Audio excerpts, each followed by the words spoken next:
Today we're heading out on the local paddle and I'm going to run through a few basic mistakes that some beginner paddleboarders may make. Starting with, before you even get on the paddleboard, the pumping up stage.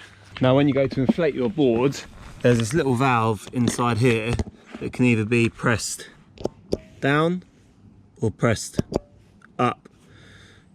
Down makes the paddleboard go down, up is when you want to pump the paddleboard up. I think I just made that up on the spot, but it kind of makes sense. You might not see much of a difference there, but when you do it, you'll be able to feel it and see it.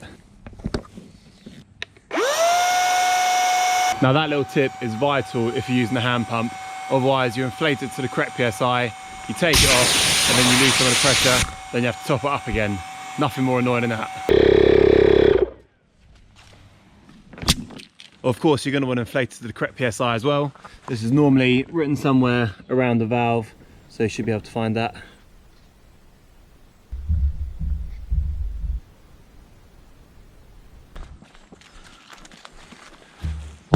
Another common mistake is not having the paddle set to the correct height. Now I was once told you need to have it so your wrist can just go over the top like that, and then set it at that height.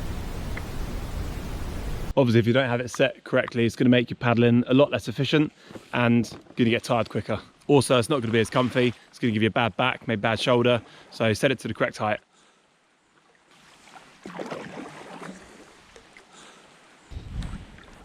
Thank you very much. And yeah, when you're on land, the paddle feels like it's going to be way too big, but you've got to remember that it actually dips down into the water when you're paddling, so it's not actually as big as it feels. Now, I promise it's almost time to start enjoying yourself, but there's still a few more things you want to make sure you're doing before you get too carried away. So you want to make sure you're nice and central on your board. It's easy to be standing a little bit too far forwards or a little too far back. But generally speaking, when you're paddling in a straight line, you want to be over the center handle. The carry handles are always in the center of the board, so make sure your feet are about shoulders width apart, straight over the top. Now I know it doesn't look like it, but this paddle does have a front and a back. So that side's the front, that side's the back. So the bit that's off angle wants to be pointing forwards like that. It's kind of hard to explain. So into the water like that, and not like that. You'll be able to tell if you've got it the wrong way around, either visually or when you're putting it back in the water. That way feels nice and strong. This side feels a bit wobbly and it can go from side to side. Oh my God, that's a huge willow to come down across the river. That's an absolute monster. Let's go have a little look.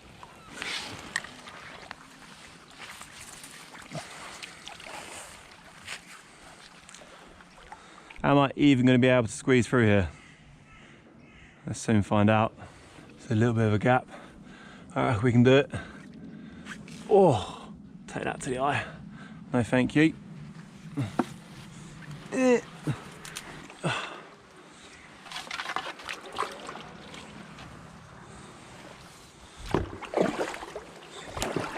Now when you're paddling, you're going to want to make sure you get the whole paddle into the water.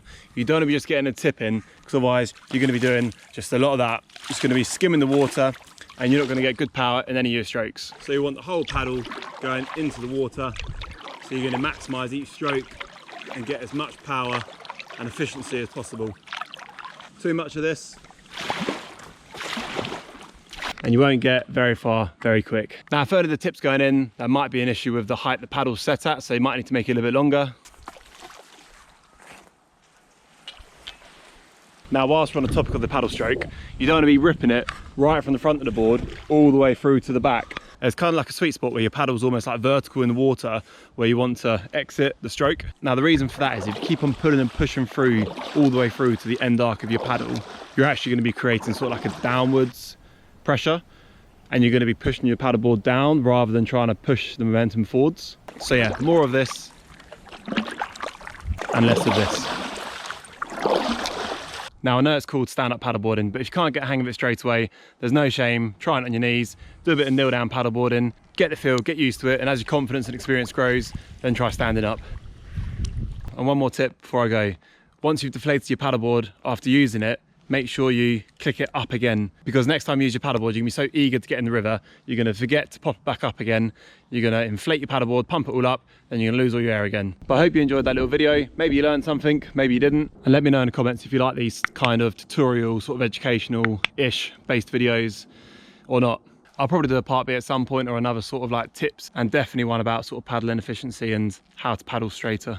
And one thing you definitely need to do is to have fun, stay young, baby. You! I also made a video about how to improve your balance while stand-up paddleboarding. I'll leave that linked here, so you can go watch that one next.